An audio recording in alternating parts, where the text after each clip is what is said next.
Astro science channel வாயிலாக உலகெங்கும் வாழ்ந்து கொண்டிருக்கின்ற சகோதர சகோதரிகளுக்கு அன்பார்ந்த வணக்கங்கள் மற்றும் வாழ்த்துக்கள்.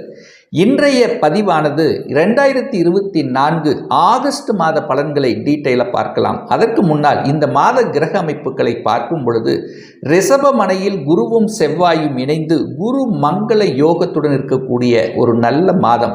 எதுவரைக்கு இருக்குன்னா இந்த ஆகஸ்ட் மாதம் 25 வரை. அதன் பிறகு செவ்வாய் பகவான் மிதுனமனைக்கு பயிற்சியாகிறார். சூரிய பகவான் கடகமனையில் இருக்க இந்த ஆகஸ்ட் 16ஆம் தேதி சிம்மமனையில் ஆட்சி பலத்தோட வலிமையாக இருக்க போகிறார். சிம்மமனையில் புதனும் சுக்கிரனும் இணைந்திருக்க இங்கே புதன் பகவான் வக்ர நிலையில் இருக்கார். கன்னிமனையில் கேதுவும் கும்பமனையில் சனி பகவான் வக்ர நிலையிலும் ராகு பகவான் மீனத்தில் இருக்கக்கூடிய இந்த காலகட்டத்தில், அதாவது இந்த ஆகஸ்ட் மாதத்தில் என்ன மாதிரியான பலன்கள், சாதகம் என்ன பாதகம் என்ன, எதை செய்யலாம் எதை செய்யக்கூடாது, என்ன மாதிரியான தெய்வ வழிபாடு உகந்தது என்பதை பற்றித்தான் இந்த பதிவில் நம்ம டீட்டெயிலாக பார்க்க போகிறோம். அதற்கு முன்னால் நம்முடைய சேனலை நீங்கள் ஃபர்ஸ்ட் டைம் பார்ப்பவர்கள் என்றால் மறக்காம சப்ஸ்கிரைப் பண்ணிக்கிங்க. மீனராசி அன்பர்களே, இந்த ஆகஸ்ட் மாதம் என்ன மாதிரி பலனை தரும் என்று பார்க்கும் பொழுது உங்கள் ராசிநாதன் என்று சொல்லக்கூடிய குரு பகவான் 3ஆம் இடத்துல போய் மறைந்திருக்கார். ஆனால் மறைந்து இருந்தாலும் தனாதிபதி பாக்யாதிபதியோட சேர்ந்திருப்பது உங்களுக்கு நல்லது தான். ஆனால் உங்கள் ராசியில் ராகு உட்கார்ந்துருக்கார். ராகுங்கிறது ஒரு சர்ப்ப கிரகம், ஒரு பாம்பு கிரகம், ஒரு விஷத்தன்மை கொண்ட கிரகம். உங்களுடைய தலை உங்கள் மூளையிலேயே உட்கார்ந்துருக்கு. அப்போ அந்த ராகுங்கிறது பேராசைக்கு காரகன். அப்போ ஆசையை தூண்டக்கூடிய ஒரு கிரகம். அப்போ பேராசை பெருநஷ்டம் அப்படிங்கிற மாதிரி தேவையில்லாத விஷயத்தில் ஆசைப்படக்கூடாது அப்படிங்கிறத அமைப்பு. ஏன்னா உங்களுக்கு 7.5 சனியில் விரய சனி இருக்கு. அப்போ விரயத்தை ஏற்படுத்திவிடும் என்பதை மனதில் பதிய வைத்து கொண்டாலே போதும். மற்றபடி குரு, அதாவது ராகு குருவினுடைய வீட்டில் சுபத்தினுடைய வீட்டில் இருக்கும்போது பெரிய கெடுதல்களை செய்யாது. ஆனால் கொஞ்சம் எச்சரிக்கையுடனுடன் இருக்கணுங்கிறத மட்டும் ஞாபகத்தில் வைத்துக் கொள்ளுங்கள். 2ஆம் அதிபதியாக இருக்கக்கூடிய செவ்வாய் பகவான் தனக்கு 2ஆம் இடத்துல உங்கள் ராசிநாதனோட சேர்ந்திருப்பது நல்லது. ஆனால் கடந்த சில மாதங்களாக பார்த்தீங்கன்னா இந்த 2ஆம் அதிபதி, அதாவது தனத்தை கொடுக்கக்கூடியவன், குடும்பத்தை அமைத்து கொடுக்கக்கூடியவன், வாக்கு சொல்லக்கூடிய அந்த செவ்வாய் சனியோட இணைந்திருந்தார், ராகுவோட பிணைந்திருந்தார். சனியினுடைய பார்வை பெற்றிருக்கிறதுனால குடும்பத்தில் சில சண்டை சஞ்சரவுகள், அதாவது ஒரு வகையான வாக்குவாதங்கள், கணவன் மனைவி உள்ள பிரச்சனை அல்லது குடும்ப உறவுக்குள்ள சின்ன சின்ன சலசலப்புகள் அப்படிங்கிறது இருந்ததுன்னு தான் நான் சொல்லுவேன்.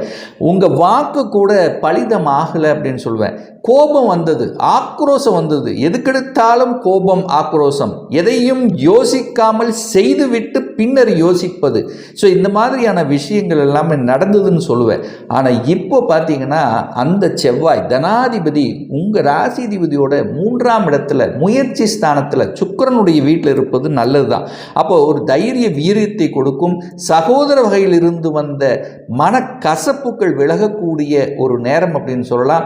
தனத்தில் இருந்து வந்த பிரச்சனைகள், அதாவது இதுவரைக்கும் நல்ல வருமானம் வந்தது ஆனால் செலவு ஆகிப்போச்சு. எங்கே வருது பணம் வருது ஆனால் எங்கே செலவாகுதே அப்படிங்கிறது தெரியாமல் இருந்தது.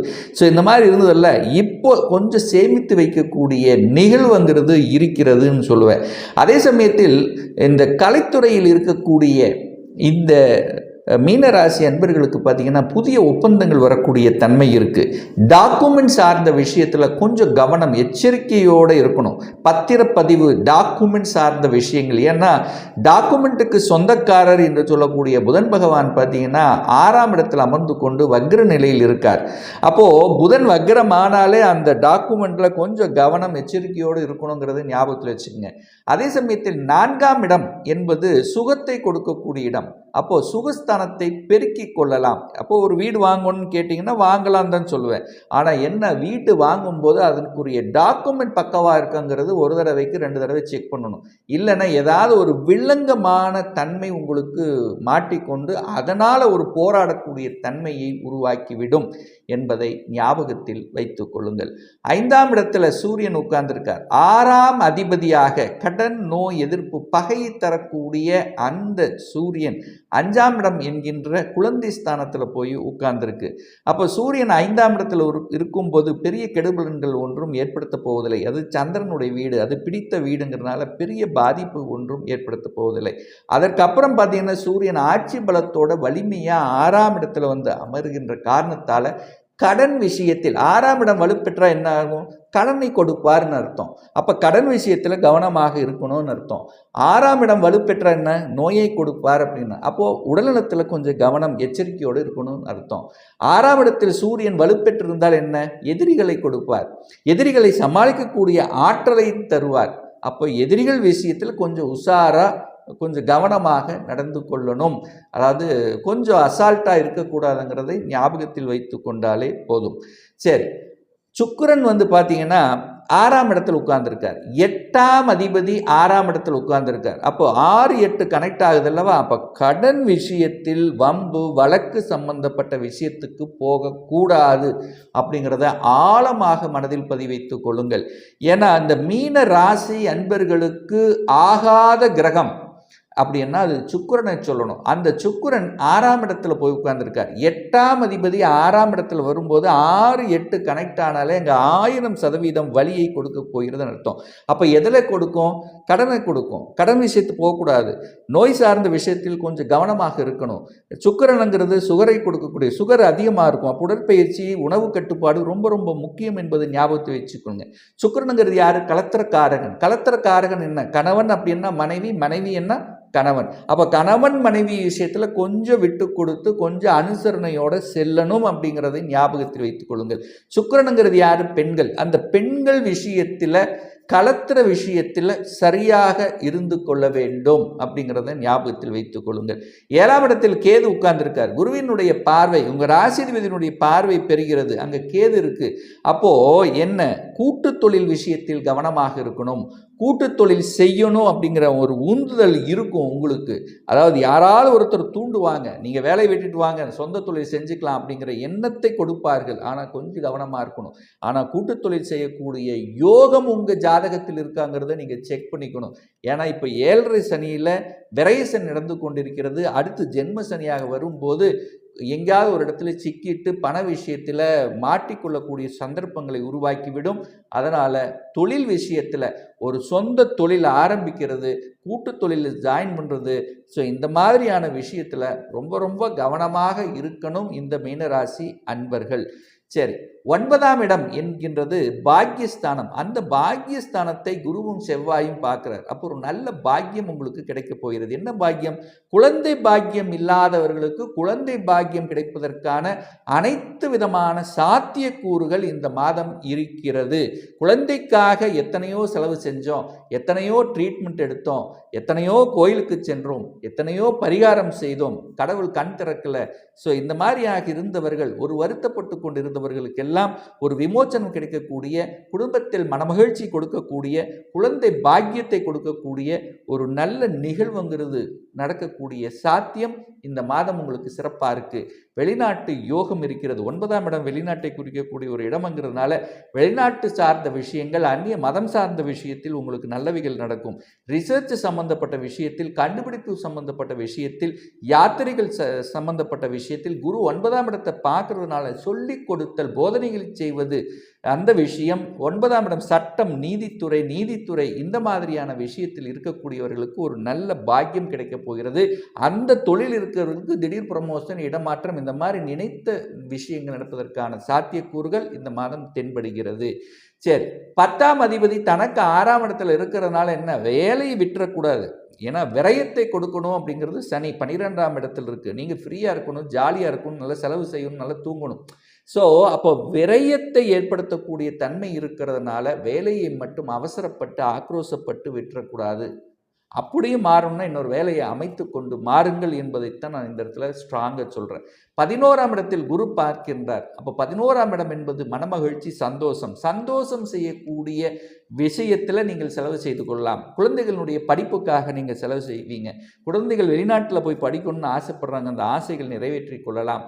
அதே சமயத்தில் ஒரு வீடு வாங்குறது, நிலம் வாங்குறது, ஸோ இந்த மாதிரியான விஷயத்தில் விரயத்தை செய்து அதன் மூலமாக ஒரு மகிழ்ச்சி, சந்தோஷம் அடையக்கூடிய நிகழ்வுகள் என்பது இந்த காலகட்டம் உங்களுக்கு சிறப்பாக இருக்கிறது அப்படின்னு சொல்லுவேன். ஸோ இந்த மீனராசி அன்பர்கள் கொஞ்சம் எந்த விஷயத்தில் கொஞ்சம் கவனம் இருக்கணும் அப்படின்னா, யாருக்கும் ஜாமீன் கையெழுத்து போடுற விஷயம் ரொம்ப ரொம்ப கவனமாக இருக்கணும். பணம் கொடுக்கல் வாங்கல் விஷயத்தில் ரொம்ப ரொம்ப கவனமாக இருக்கணும். பணம் சார்ந்த விஷயத்தில் கவனமாக இருக்கணும். கடன் விஷயத்தில் கவனமாக இருக்கணும். கணவன் மனைவி சுக்கிரன் 6ஆம் இடத்தில் இருக்கிறதுனால அந்த கலத்திர காரகம் கெட்டு இருக்கின்ற காரணத்தால் கணவன் மனைவி பெண்கள் சம்பந்தப்பட்ட விஷயத்தில் கவனமாக எச்சரிக்கையோடு இருக்கணுங்கிறத ஞாபகத்தில் வைத்துக் கொள்ளுங்கள். ஒரு நல்ல தெய்வ வழிபாடு அப்படின்னு எடுத்துக்கொண்டால் உங்கள் ராசி அதிபதி என்று சொல்லக்கூடிய குரு பகவான் 3ஆம் இடத்துல மறைந்து இருக்கின்ற காரணத்தால் ஒவ்வொரு வியாழக்கிழமை என்று தட்சிணாமூர்த்தியை சென்று வழிபடும் போது நிச்சயமாக நீங்கள் நினைத்த காரியங்கள் உங்கள் மனதில் இருந்து வந்த குழப்பங்கள் நீங்குங்கிறதுல எந்தவித மாற்று கருத்தும் கிடையாது. இப்போ நான் சொன்னது கோச்சார ரீதியாக இந்த ஆகஸ்ட் மாதத்துக்குரிய ஒரு பொதுவான பலன்கள். இந்த ராசி நட்சத்திரத்தில் பார்த்தீங்கன்னா பல லட்சக்கணக்கான பேர் இருப்பீங்க. ஏன்னா எல்லாத்துக்கும் ஒரே மாதிரியான பலன்கள் அப்படின்னா நிச்சயமாக இல்லை. ஏன்னா ஒவ்வொருத்தரும் டிஃப்ரெண்ட். ஒவ்வொருடைய ஜாதக அமைப்புகளும் கிரக அமைப்புகளும் தசாபுத்திகளும் மாறுபடும். அதற்கு தகுந்த மாதிரி உங்களுடைய பலன்களும் மாறுபடும். ஒரு துல்லிய பலன் வேணும் அப்படின்னா உங்கள் ஜாதகத்தில் கிரகங்கள் எப்படி இருக்கிறது, என்ன மாதிரியான ஆதிபத்தியம் பெற்றிருக்கிறது, எந்த டிகிரியில் இருக்கார், இப்போ நடப்பு தசா புத்தி அந்தரம் சூட்சமம் வாயிலாக நீங்கள் கேட்கக்கூடிய எந்த கேள்வியாக இருந்தாலும், அதாவது இந்த 2024ஆம் வருடத்தில் சொந்த தொழில் செய்வதற்கான விதி கொடுப்பினை நம்முடைய ஜாதகத்தில் இருக்கா, அப்படி இருக்கக்கூடிய பட்சத்தில் எப்போ நம்ம சொந்த தொழிலை ஆரம்பிக்கலாம், என்ன கோர்ஸ் எடுத்து படிக்கலாம், எப்போ நமக்கு ப்ரமோஷன் கிடைக்கும், எப்போ நமக்கு திருமணம் ஆகும், எப்போ நமக்கு குழந்தை பாக்கியம் கிடைக்கும், எப்போ நமக்கு வீடு கட்டக்கூடிய யோகம் இருக்கு, இது போன்ற கேள்விகளுக்கு துல்லியமான பதிலை நம்மால் கூற முடியும். ஒரு பர்சனல் கன்சல்டேஷன் எடுத்துக்கணும், சுயஜாதகம் பார்க்கணும் என்று விருப்பப்படக்கூடிய அன்பர்கள் டிஸ்பிளே தெரியக்கூடிய நம்பருக்கு வாட்ஸ்அப் மூலியமாகவோ ஃபோன் கால் மூலியமாக தொடர்பு கொண்டு அப்பாயின்மெண்ட் பெற்றுக்கொண்டு கன்சல்டேஷன் எடுத்துக்கலாம். நிச்சயமாக இந்த பதிவு ஏதாவது ஒரு ரூபத்தில் உங்களுக்கு யூஸ்ஃபுல்லாக இருக்குங்கிறதுல எந்தவித மாற்று கருத்தும் கிடையாது. நம்ம சேனலை நீங்கள் ஃபர்ஸ்ட் டைம் பார்ப்பவர்கள் என்றால் மறக்காம சப்ஸ்கிரைப் பண்ணிக்கிங்க. பக்கத்தில் இருக்கின்ற பெல் பட்டன் மற்றும் ஆல் நோட்டிஃபிகேஷனை கிளிக் பண்ணும்போது நான் போடக்கூடிய அடுத்தடுத்த பதிவுகள் உங்களுடைய நோட்டிஃபிகேஷனில் வந்து சேரும். இந்த ராசி நட்சத்திர நேயர்கள் அனைவரும் வாழ்க வளர்க வளம் பெறுக என்று எனது வாழ்த்தினை தெரிவித்துக் கொண்டு விடைபெறுகிறேன். நன்றி, வணக்கம், வாழ்த்துக்கள்.